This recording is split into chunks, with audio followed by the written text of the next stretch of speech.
In BioShock, Tenenbaum, the character Tenenbaum, was sort of exploring the work that was going on in DNA at the time.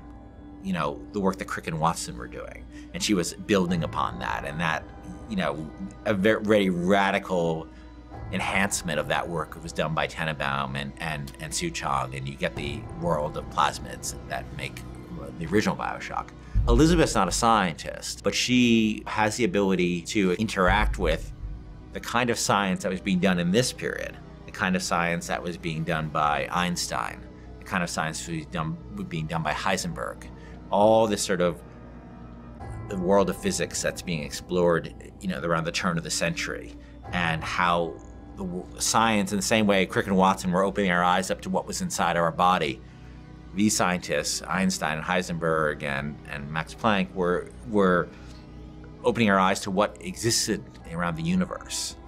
And everybody can see in the world of Columbia these tears that are windows into these worlds that Heisenberg and Einstein were starting to explain to us.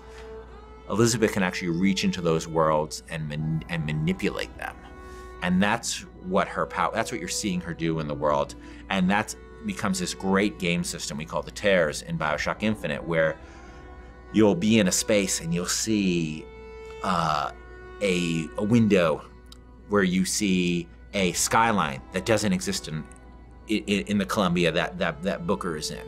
You'll see a turret maybe that doesn't exist in the Columbia that Booker exists in. You'll see a bunch of founders who might come in and help you fight the Vox Populi guys you're fighting, who doesn't exist in the version of Columbia that Booker's in. And Elizabeth is essentially saying to you is, I can bring one of these three in for you, Booker. Which one do you want me to bring in? And that's up to the player. I think I can help. Just tell me which one you want. That one, now! We're gonna have all these tools that player has that the player can access via Elizabeth that is gonna make everybody's play experience different. And that's what we always want with BioShock. We want the way I play it, the way you play it, the way he plays it to be different. And that's Elizabeth's ability to manipulate terrorists is just another great way to do that.